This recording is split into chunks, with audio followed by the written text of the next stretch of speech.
hari Senin, sudah masuk di bulan Februari, berarti ini resmi ya, udah masuk tahun 2026 ya. Kemarin masih trial.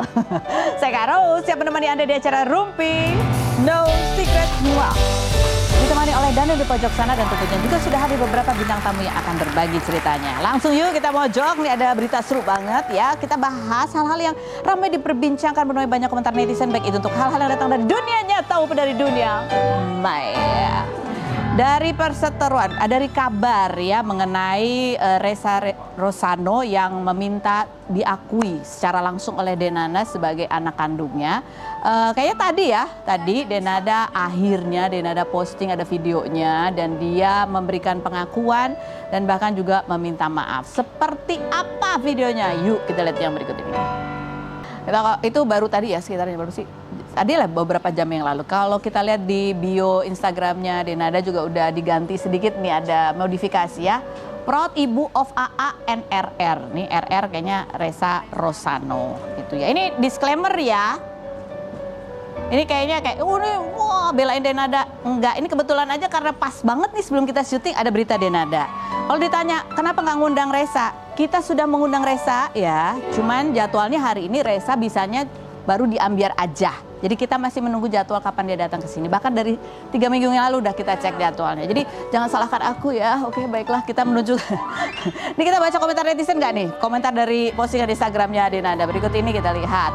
Good, semoga kedepannya bisa menjalin silaturahmi terus dengan baik. Hidup menatap ke depan yang sudah berlalu menjadi pembelajaran. Semoga semua pihak bisa mengikhlaskan yang sudah berlalu. Yang berikutnya ada lagi.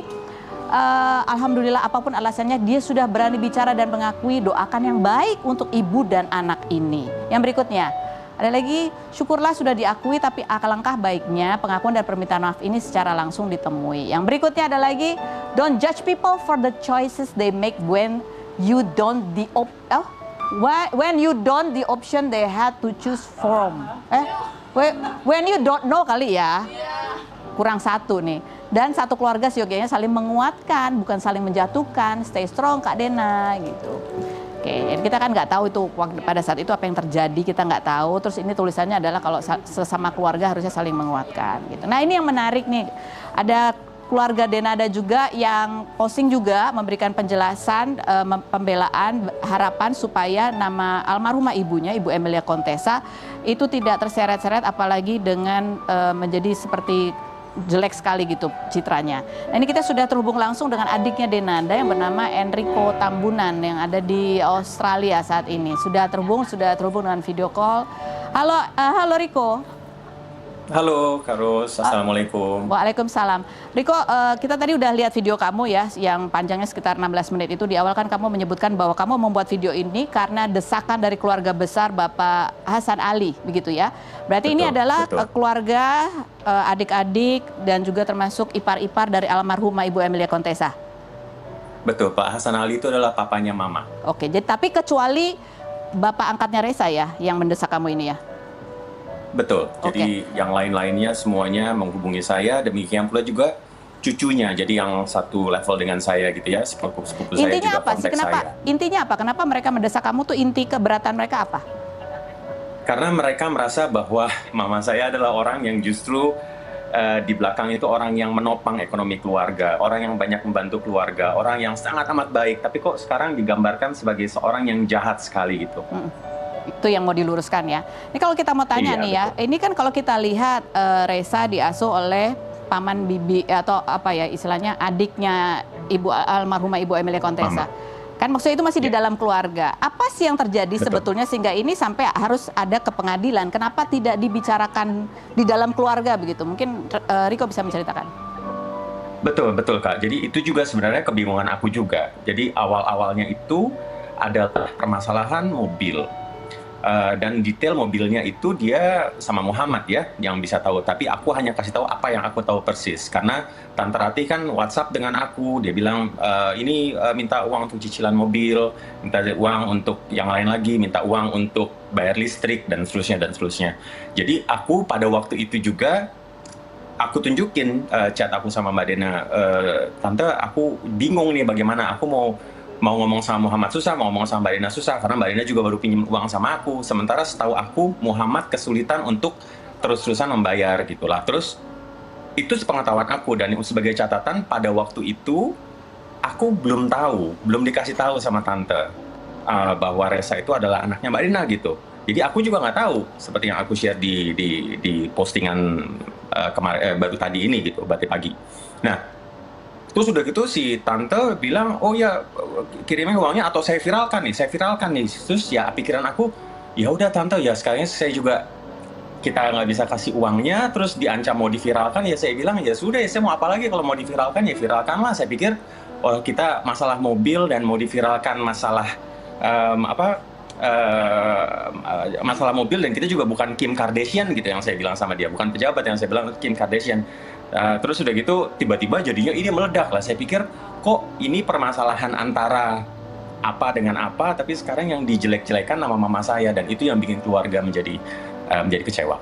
Oke, ini kan di video kamu juga kamu cukup menjelaskan ya ada beberapa poin. Salah satunya adalah ya di awal press con itu kan sempat ada penjelasan Resa itu tinggal ditaruh di kamar bekas gudang begitu dan kamu menjelaskan bahwa itu adalah pavilion begitu ya. Apakah itu juga menjadi salah satu? Betul.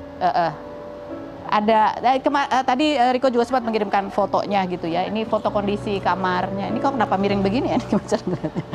Gini. Dan ada chatnya juga ini ya. Ini chatnya dari almarhumah gitu ya. Kerja kelompok di kamar dia, bikin makalah bareng. 8 orang kayak cendol. Begitu pada pulang semua dibersihkan, kamar mandi disikat, diobatin, spray diganti gitu.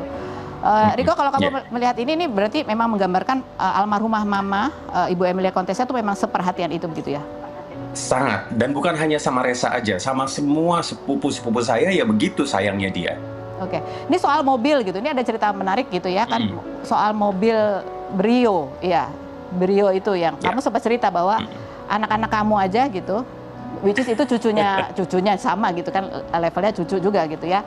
Itu juga nggak dikasih mobil untuk ke sekolah gitu. Ini betul. Jadi mereka itu sebenarnya bercandaan dan mungkin sindiran dari anak saya bilang lah, ini enak banget bisa dikasih Honda Brio buat pergi ke sekolah, kita aja naiknya naik kereta api sama naik bus kalau mau ke sekolah gitu. Jadi ya mereka bercanda tapi saya nangkepnya oh iya juga ya, enak juga ya sebenarnya kalau misalnya bisa diberikan perhatian seperti itu oleh mama. Tapi ini memang kamu tahu, apakah kamu tahu emang ini dari mama atau dari Mbak Dena atau gimana sih cerita mobil Brio ini gitu? Dan mobil tadi ada satu lagi ya, mobil Avanza itu yang cicilannya tadi dibahas itu. Betul. Karus yang aku omongin sekarang ini maupun yang ada dalam sosial media itu, aku benar-benar yang 100% aku tahu. Kalau yang aku cuma tahu 50%, 75%, aku nggak akan mau bicara. Jadi yang aku tahu persis adalah mobil itu diberikan oleh Mbak Dena kepada Resa pada waktu dia kurang lebih SMP atau SMA atau baru lulus SMP gitu ya. Oleh sebab itu makanya kalau misalnya aku ada dengar orang yang ngomong, oh kalau misalnya dikasih ke Resa berarti BPKB atas sama Resa.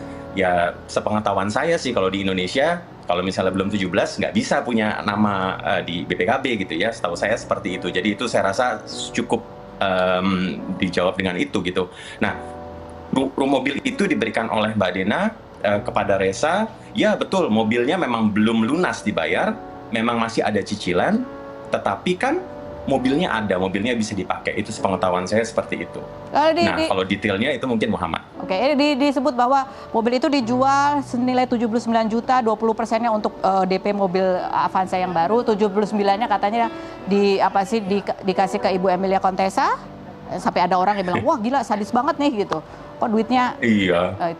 Itu ada kamu akan mengerti kan?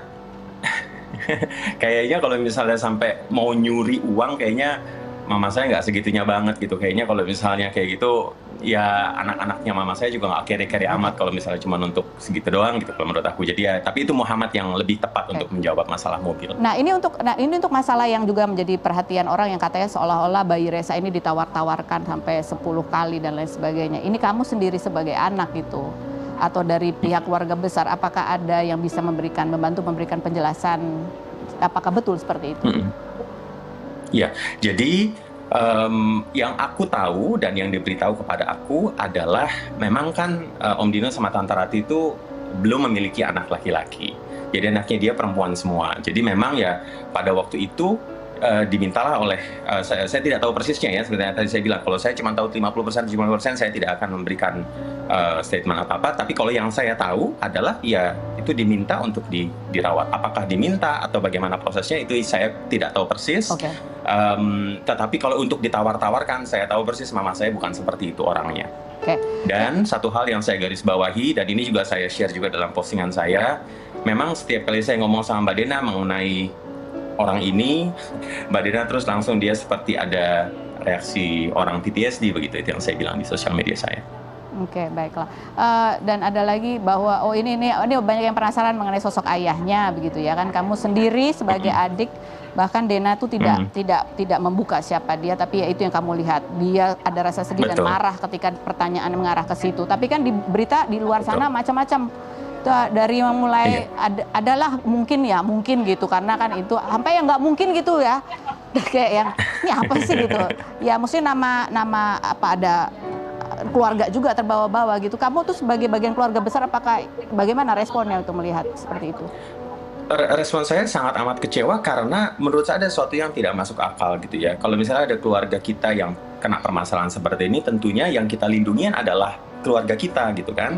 Yang kita pertanyakan yang satu lagi. Nah, tapi ini kok dalam ini semua justru malah yang disakiti, yang diserang adalah yang keponakan sendiri atau keluarga sendiri. Karena aku regardless hukum bilang apa, tapi kan ini hukum di atas semuanya, itu kasih, itu bagaimana keluarga kita melindungi keluarga kita sendiri.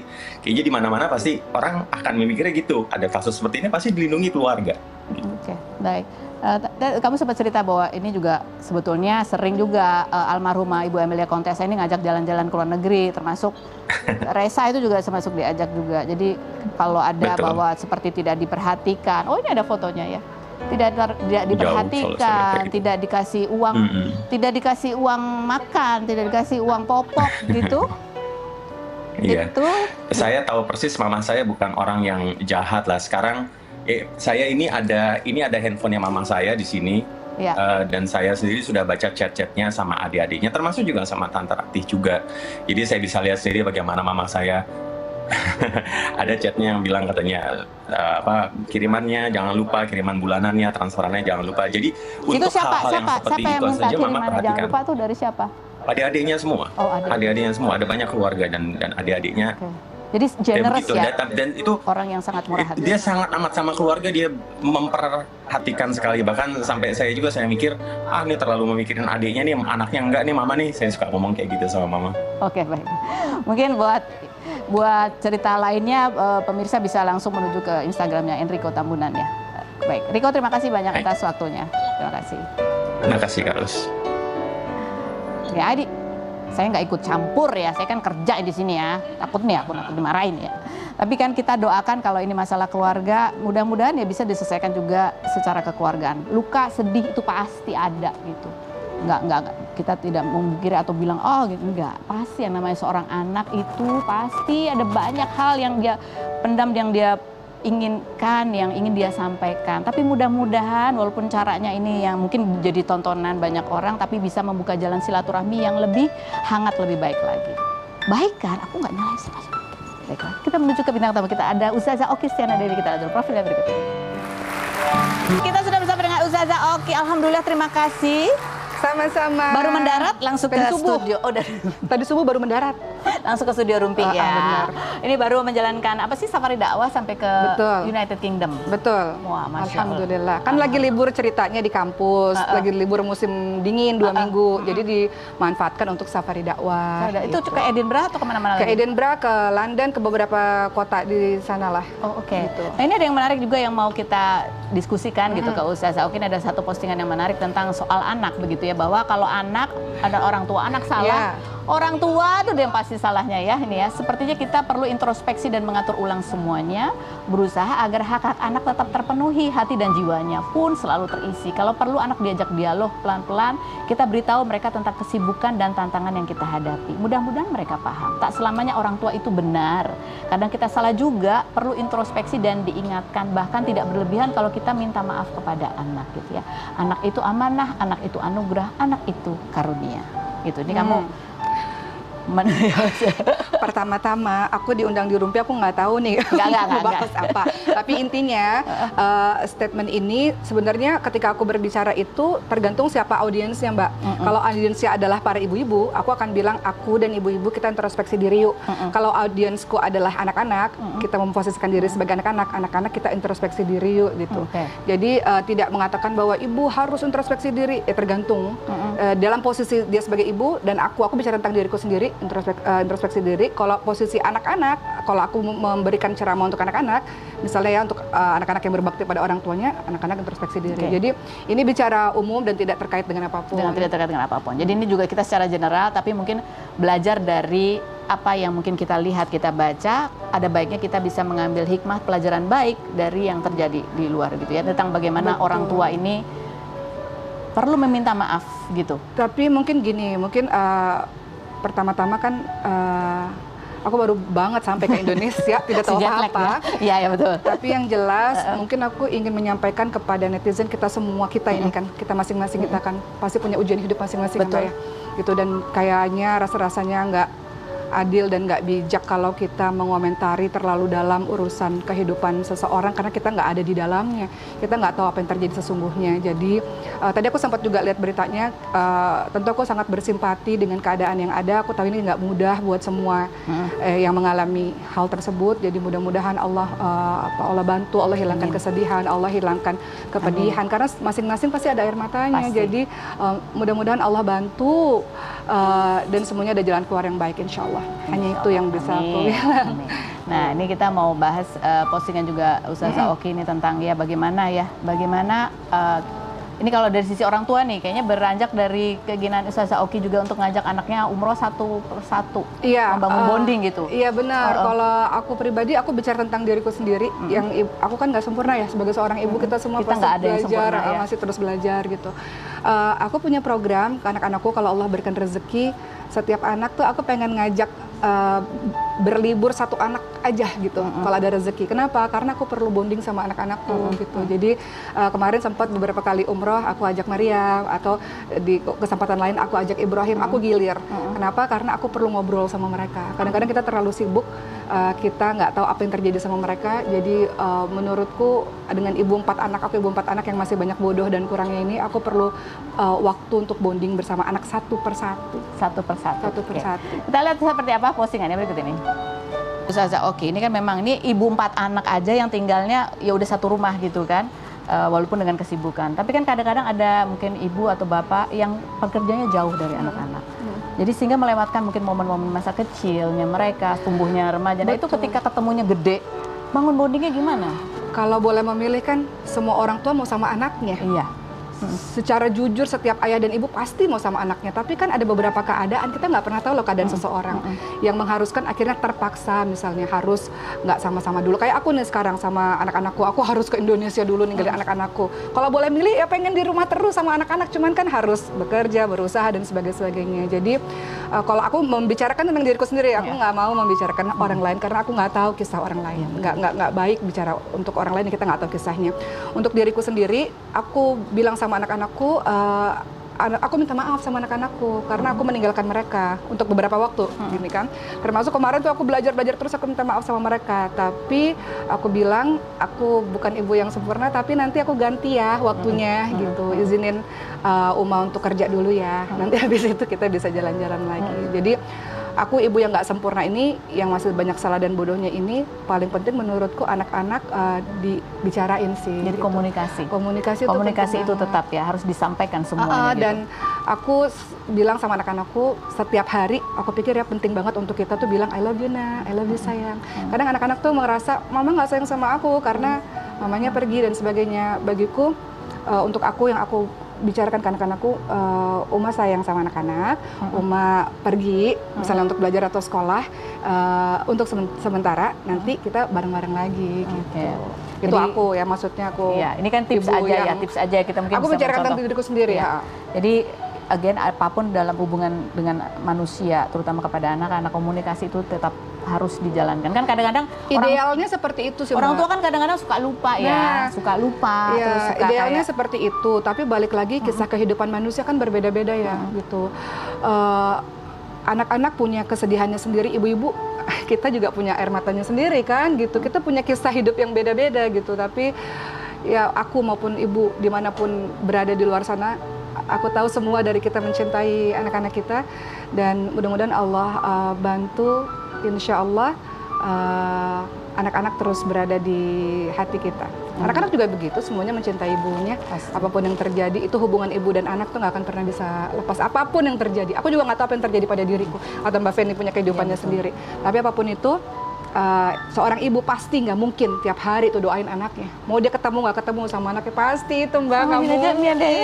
Ceritanya berkaca-kaca. Nggak mungkin seorang ibu tuh mencintai anaknya walaupun nggak ketemu, dia doain pasti. Anak juga begitu, walaupun anak nggak ketemu sama ibunya, dia doain ibunya tiap hari. Hubungan cinta itu kadang-kadang mungkin fisik nggak ketemu, tapi mereka secara hati, secara ruh, walaupun lisan berkata macam-macam, tapi secara hati mereka menyatu gitu. Gitulah. I love you para ibu, I love you para anak. Masya Allah. Ini pesan yang baik ya. Maksudnya hubungan ibu dan anak tuh istimewa. Istimewa, Hubungan Masya Allah. Nggak ada yang bisa ganti posisi itu. Bapak dan anak juga istimewa gitu. Jadi Betul. baiknya kita doakan yang baik-baik. Wah, baru cerita anak aja langsung. Iya, kita para ibu soalnya. Nanti kita ngobrol lagi sama Ustazah. Oke, Ya. berikut ada Didi Riyadi nih yang dia pada saat mendengar kabar sahabatnya meninggal dunia itu sedang menjalankan ibadah umroh. Kita lihat dulu profilnya berikut ini.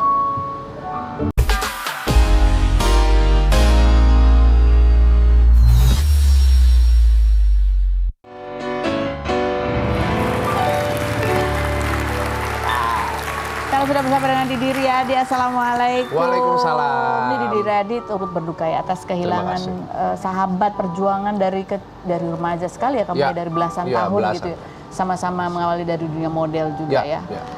Ini ada postingan kamu pada saat itu, karena kabar itu pada saat almarhum meninggal itu kamu sedang menunaikan ibadah umroh. Saya tidak mau mengucapkan perpisahan karena ini adalah sebuah perjalanan menuju kehidupan yang abadi, walau memang tidak mudah menerima kenyataan. Ya. Kamu ingat momen ketika kamu dapat kabar itu tuh, kamu sedang apa di sana? Saya dapat kabar Lucky nggak ada itu hari pertama saya nyampe di Madinah. Malam sampai di Madinah, dalam perjalanan dari train station ke hotel. Di perjalanan itu saya dapat kabar udah nggak ada. Dapat telepon? Gitu, ya. Gitu, dan langsung bukan saya banget sih. Saya kan orang yang fokus tinggi gitu ya, dan disiplin gitu loh, bagaimana meregulasi hati dan pikiran gitu. Itu seketika kayak orang linglung, kayak ini. Saya langsung bertanya gitu ya Tuhan, ini saya mesti apa? Karena secara fisik jauh kan, gitu. Ya berusaha untuk bisa segera recovery gitu ya, meregulasi emosi dan segala kedukaan. Hal yang paling bisa saya lakukan adalah mendoakan dari sana dan melakukan sholat jenazah di Nabawi, di Masjid Nabawi. Dan setelahnya saya mewakafkan Al-Quran di Masjid Nabawi yang saya atasnamakan almarhum. Ingat momen terakhir ketemu sama almarhum itu? Ketemu itu elemen show tahun baru. Show tahun baru, tapi memang di momen itu feeling saya udah nggak enak. Karena sepenglihatan saya, yang saya langsung lihat dengan mata kepala, kondisinya memang terus menurun. Ya artinya dari posisi duduk, dari poin A ke poin B jalan aja napasnya habis gitu loh. Kita sampai harus mensiasati repertoar lagunya itu, jangan sampai bagian dia yang nyanyinya itu banyak di awal. Jadi supaya powernya tetap stabil. oke, itu mungkin agak-agak di belakang-belakang. Nah itu mungkin dia bisa bagus Tapi powernya. almarhum nggak pernah cerita ya, kayak udah nggak Nah kuat itulah nih, capek nih, makanya sakit nih.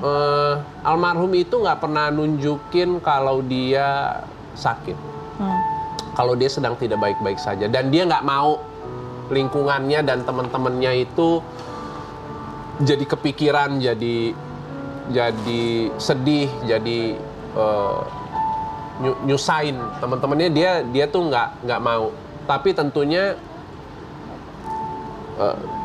penampilan fisik kan nggak bisa bohong Iya, ya. kelihatan Lama-lama bisa kelihatan. Nah, mulai dari situlah cerita mulai sedikit-sedikit. Di awal nggak pernah terbuka secara langsung belak-belakan ya. Oh guys, Aku lagi ini ini kondisi nih. gue langsung ceritain detail, nggak gitu loh awalnya. Dan di awal-awal walaupun banyak cerita sama Ferdi, tapi memang ya kayak dipirit gitu ya, cerita pelan-pelan. Dan saya juga sama Ferdi, kalau kita lagi show kan sekamar ya. Saya sama Ferdi tuh suka, kita suka ngobrol gitu. Di, itu Lucky parah juga ya. Iya, gue pun juga kaget ternyata separah itu. Seperti yang mungkin pemirsa tahu, tuberkulosis ginjal. Yang akhirnya itu Harus cuci darah. Dan kemana-mana. Waktu di pesawat, kemarin show tahun baru, kita ada show di Sangatta, duduknya sebaris sama saya. Dia duduk paling pojok, dekat jendela. Jujur saya belum pernah setakut itu sih. Kenapa? Kayak orang abis napas gimana sih? Gitu. Yang maksudnya yang saya dalam hati itu, aduh ini Bisa nggak dia? gimana ya gitu loh. Kita nggak tahu nih saya harus apa, ini anak-anak teman-teman lain nih mesti gimana ya dengan kondisi ini gitu loh. Nyandar aja terus habis itu dia ada bilang, aduh ini apa namanya, paru-paru gue cairannya banyak katanya gitu. Udah cuma segitu cara ngomongnya gitu. Ya udah habis itu kita nyampe seperti biasa, kita landing di Samarinda, kan masih harus meneruskan perjalanan sekitar 3-4 jam kan. Udah ya biasa makan apa di mobil juga lebih banyak istirahat gitu ya. Tapi setelah itu kan masuk Januari, saya berangkat umroh tanggal 21. Sayanya juga udah sibuk untuk mempersiapkan umroh dan lain-lain kan, sibuk Tidak dan sempat lain-lain berkabar, ya udah sebelum berangkat umroh, saya berangkat tanggal 21, tanggal 20 saya chat di grup. Assalamualaikum guys, gue berangkat umroh ya. Almarhum jawab apa? Dia bilang gini, Di mohon doa ya, mudah-mudahan gue bisa cepet lepas dari cuci darah. Sudahlah, ketika sampai dia nggak ada apa segala macem, pulang ke Jakarta, Kamis kemarin saya landing, langsung nyekar. Nah, besoknya saya takziah ke Rumah. istri dan ketemu istri dan keluarganya. Hah? Ini ada twist yang cukup mengejutkan. Saya kaget juga, sempat terdiam juga gitu. Apa? Sebelum saya pulang dari rumahnya almarhum, istrinya bilang terima kasih banyak ya, sudah mewakafkan Al-Quran di Masjid Nabawi. Oh iya, aduh nggak perlu terima kasih lah. Saya melakukannya dengan tulus kok gitu loh. Terus? Karena dia memang pengen ke sana. Oh, Masya Allah. Kita akan kembali lagi ya untuk berbincang dengan bintang tamu kita selanjutnya. Ada Rifki Al-Habsyi, kita lihat dulu profilnya berikutnya. Rifki.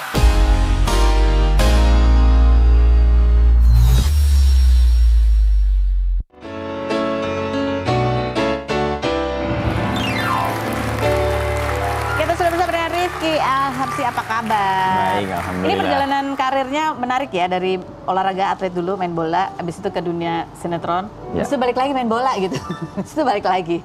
Sebenarnya kamu tuh kalau ditanya ya, kamu tuh lebih cita-citanya apa? Emang pemain bola emang awalnya? Memang dari kecil dulu cita-citanya pemain bola. Cuman saat suratin Persija, PON DKI, usia 17 saat itu, belum dapat klub profesional. Akhirnya ditawarin lah sama salah satu agensi untuk casting iklan dan sinetron. Masuk situ. Iya, di tahun 2003. Ini kan 2004. memang passionnya main bola ya. Tapi kalau secara keuangan gitu ya, atau kesulitan atau tantangan, itu lebih menantang yang mana nih, main bola atau di dunia hiburan sinetron? Tantangan lebih di sepak bola, karena ini sebenarnya dua hal yang berbeda. Di sepak bola itu kan memang kita tiap hari fokus latihan, jaga kondisi, dan akan dilihat pada saat pertandingan. Kalau sinetron, kita kan habis waktu di lokasi nih. Ya kita perlu jaga kondisi juga, tapi tidak ada tanggung jawab besar seperti harus perform ketika kayak main bola kan harus mengandalkan fisik, terus Harus menang. iya menang. Kalau nggak Terus menang, gol, supporter juga di stadion itu disaksikan 30-40 ribu orang, bebannya lebih kalah berat ya. disorakin, menang ditepokin, gitu. Itu kan lebih beban gitu. Tapi benarkah ketika kamu habis ya selesai main bola gitu ya, kembali ke dunia hiburan, itu sulit juga merintis lagi dari awal? Iya, ngulang lagi dari awal gitu. Karena jadi sebenarnya dulu waktu habis bola aku nganggur, sempat ditawarin casting, keterima, menjalankan peran sinetron dan lain sebagainya selama 3 tahun. Tapi passion aku memang saat itu kan di bola. Jadi kayaknya kalau aku nggak masuk ke klub profesional itu nggak sesuai sama cita-cita aku dan harapan orang tua juga, karena udah ikut SSB dan lain sebagainya. Kembali lagi ke dunia hiburan tuh masih ingat nggak seperti apa? Iya, aku harus mengulang dari awal, terus perjuangan untuk syuting itu Katanya pakai sampai motor. Pakai motor sama istri, Iya, terus kehujanan gitu kan. sama anak tuh. Sama anak juga ditanya, masih kecil banget. Kok kita nggak naik mobil sih? Gitu. Nanyanya gitu, tapi dalam banget gitu kan. Jadi kayak sabar ya, nanti insya Allah ada rezekinya. Ya sekarang kita naik motor dulu ya. Jadi kayak kita mau pergi bareng-bareng ke rumah temen aku. Cuman karena hujan aku harus berhenti dulu kan. Berteduh dulu gitu. Terus kita yang ngeliatin mobil. Dia nanya, kok kita nggak naik mobil sih gitu. Kok ya jadi Cep gitu ya untuk seorang bapak. jep banget. Kan udah punya mobil. Alhamdulillah udah. Alhamdulillah. Nah ini yang terbaru dari Rifki adalah nih 9 tahun ini dari pernikahan yang kedua ini ya, sama-sama mengusahakan untuk punya bayi lagi, dan 9 tahun menanti dengan proses IVF ya. Betul. Insya Allah nih sedang menanti kehadiran buah hatinya. Insya Allah, alhamdulillah saat ini sudah 22 minggu. Memang proses yang dilewatin 9 tahun itu ups and down. Jadi di tahun 2018 itu sebenarnya istri aku udah hamil tapi di luar kandungan. Sehingga harus operasi tuba falopinya diangkat sebelah. Nah harapan masih ada sebelah, jadi kita berpikir positif dan ikhtiar. Ya insya Allah kita bisa punya anak lagi nih. Kita promil. Berjalannya waktu di tahun 2020 kita check up, ternyata ada penyumbatan di sebelah lagi. Akhirnya kita HSG, dicek di rumah sakit lagi, ternyata memang betul. Cuman saat itu aku sama istri belum mau ngambil tindakan operasi lagi, karena kita masih berpikir, udahlah kita second opinion, kita ikhtiar dulu aja. Akhirnya dioperasi lagi? Sampai akhirnya dioperasi lagi. Oke. Jadi memang kenapa harus program bayi tabung, karena dua-dua tuba falopinya sudah diangkat. Oh, Gitu. tapi Tapi untuk rahimnya semua bagus, telurnya semua bagus, makanya kita Bisa nih. program bayi tabung kita alhamdulillah jadi. Insya Allah mudah-mudahan sehat terus ya. Udah bisa nanti kalau udah lahir bisa bawa anak-anak dan babynya jalan-jalan naik Amin. mobil. Rifki terima kasih sudah Terima hadir kasih. bagi ceritanya. Didi terima kasih, Ustazah Oki terima kasih. Sama-sama. Terima kasih juga buat Anda semua yang sudah bergabung. Ya mudah-mudahan ada banyak informasi berharga yang kita dapatkan hari ini. Kita ketemu lagi setiap hari di acara Rumpi No Secret.